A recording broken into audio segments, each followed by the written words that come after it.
Amerika 20 tahun ke depan. Pria tampan ini mau meninggal.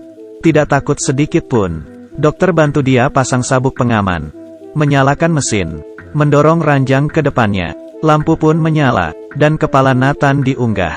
Ia di-scan sampai ke dunia maya. Tinggal di hotel mewah. Nathan melihat sekitarnya aneh.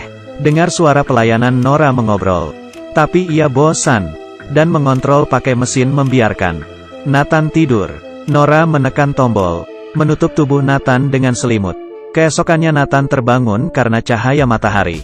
Menjadi orang kaya, punya fasilitas lengkap. Bisa mandi air panas, bisa pilih makanan yang ingin dimakan. Buka jendela bisa lihat pemandangan. Tetangganya juga orang kaya. Wajah mereka selalu kasih senyuman. Jika mati bahkan bisa hidup dengan baik. Berbeda dengan orang miskin, mereka hidup di bawah tanah. Setiap orang hanya punya ruangan kecil. Tidak ada uang untuk beli yang bisa lihat pemandangan. Anak kecil juga tidak ada uang, cuman bisa main dari sampah. Semua buku cuman bisa dibaca sampai halaman 5. Kalau mau lihat lagi harus bayar. Jika uangnya habis, cuman bisa dimatikan.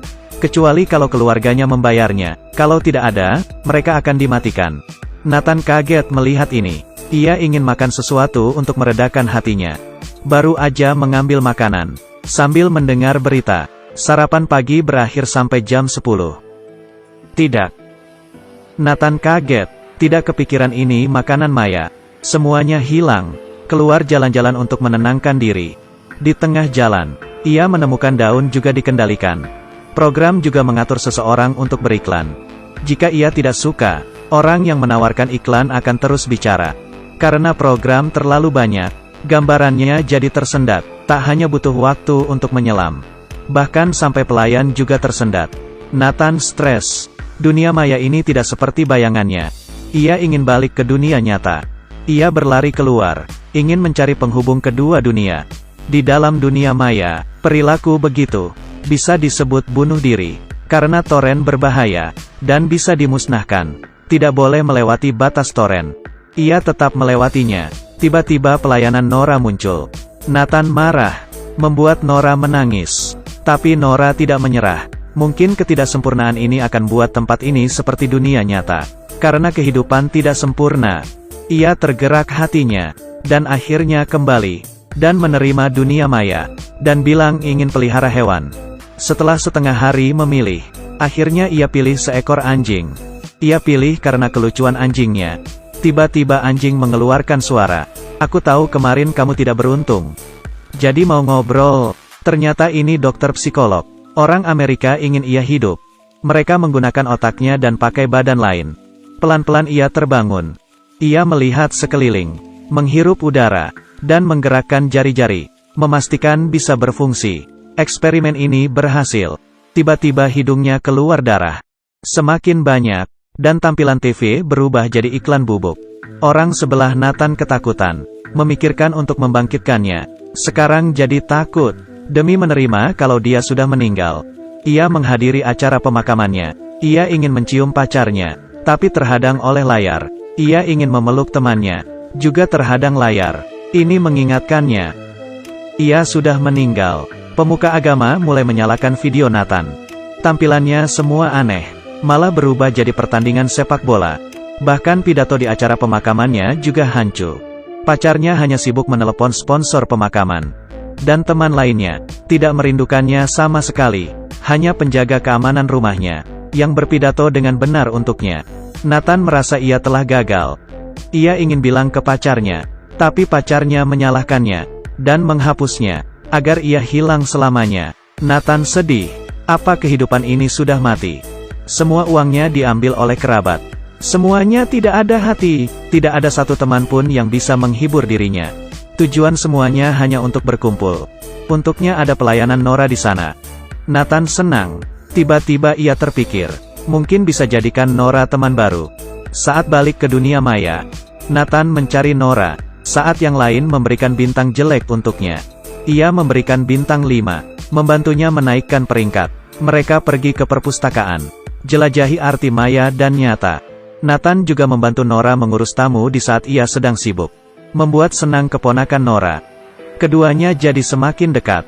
Malam itu Nora lembur. lihat Nathan sedang gambar. Dia penasaran dan menghampirinya, mau mengobrol dengannya. Tiba-tiba Nathan ingin melihat kantor Nora. Nora membuka HP-nya, memperlihatkan Nathan kantornya, ngobrol dengan asik, dan menatap langit. Mereka terbaring di atas rumput. Keesokan harinya, Nora ketahuan oleh bosnya. Bosnya marah, merasa Nora dan pelanggannya terlalu akrab. Nora dipecat. Nathan oleh ibunya juga dikeluarkan dari dunia maya. Pria ini mematikan tombol. Nathan muncul di bola lampu. Ia dilihatkan ke seluruh dunia. Sebuah kota neon. Sampai ke padang rumput Afrika. Nathan melihat. Ia dikontrol oleh pria itu. Nathan dan pria itu ngobrol. Harus tinggal di mana? Tiba-tiba pacarnya Ingrid masuk. Dan ingin membawanya pergi. Ibu Nathan tidak setuju. Dia adalah milikku. Dia bukan milikmu. Dia anakku. Keduanya beragumen. Pelayanan Nora bergegas muncul. Bicara yang masuk akal. Buat ibunya setuju untuk kasih ke pacarnya. Baru aja Ingrid keluar, langsung direbut oleh gangster. Mereka langsung mengejar, dan melempar hard drive ke kolam. Ingrid kaget dan sedih. Langsung masuk ke dalam kolam. Mencarinya. Tapi dia tidak tahu. Hard drive Nathan sudah diganti Nora. Ia dari awal tahu. Ada orang ingin menghancurkan Nathan. Nathan dikembalikan ke dunia maya. Nora memulihkan diri sendiri, dan muncul di hadapan Nathan. Keduanya memutuskan, mencari tahu, siapa yang membunuhnya. Dunia maya ada perubahan besar. Nathan bisa diperbaharui, mengembalikan ingatannya. Sebelum diperbaharui, Nora mencari kesempatan. Mengambil kunci administrasi, lalu diam-diam memberi Nathan pen. Ia memindahi seluruh data. Saat perbaharuan, semua pelayanan mematikan tamunya jadi tidur. Dan pulang kerja. Tapi Nora diam-diam kembali ke kantor. Membangunkan Nathan. Membawanya lihat pembaharuan Aurora. Hampir aja ketahuan. Untungnya Nathan bawa pen untuk memodifikasi program. Mereka menjadi transparan. Baru aja lolos. Melihat pembaharuan Aurora semakin dekat. Nora kembali ke kehidupan nyata. Lihat Nathan di layar yang akan diperbaharui. Nora tiba-tiba ragu. Karena ia belum kasih tahu. Setelah pembaharuan, Nathan tidak akan mengingatnya lagi. Demi mengembalikan ingatan Nathan, ia menekan konfirmasi. Keesokan harinya, ia dihidupkan lagi. Ia sama sekali tidak mengingat Nora. Nora sedih, menangis dan izin pulang. Sampai di rumah, ia mendapat telepon Nathan. Nora baru sadar. Nathan pindah ke zona 2G di mana orang miskin tinggal. Ia menjelaskan ke Nora, ingat kalau tinggal di tempat orang kaya akan terus dipantau. Pura-pura tidak mengingatnya. Setelah Nora mendengarkan penjelasannya, di dalam rumahnya, ada gangster masuk. Ia menatap Nora. Dari ranjang ambil pisau. Nora merasakan suatu bahaya. Ia keluar dari dunia maya. Periksa ruangan. Dari cermin. Melihat tubuh gangster. Melompat dari jendela. Turun ke bawah dan lari. Gangster mengejarnya. Khawatir dengan Nora, Nathan menggunakan pen. Memantau jalanan New York. Menelepon Nora. Menunjukkan arah dan suruh naik ke atas. Nathan memanipulasi program. Gangster terjebak di lift. Nathan membantu Nora dari kejahatan. Tapi ia kehabisan data, dan dibekukan oleh sistem. Tanpa ia tahu, Ingrid datang ke dunia maya, dan membantunya menambah kuota. Sekaligus beritahu, aku unduh karena kamu. Apa? Ceritanya hanya sampai sini. Misteri di dalam. Hanya bisa dijelaskan di cerita selanjutnya. Bisa dimengertikan.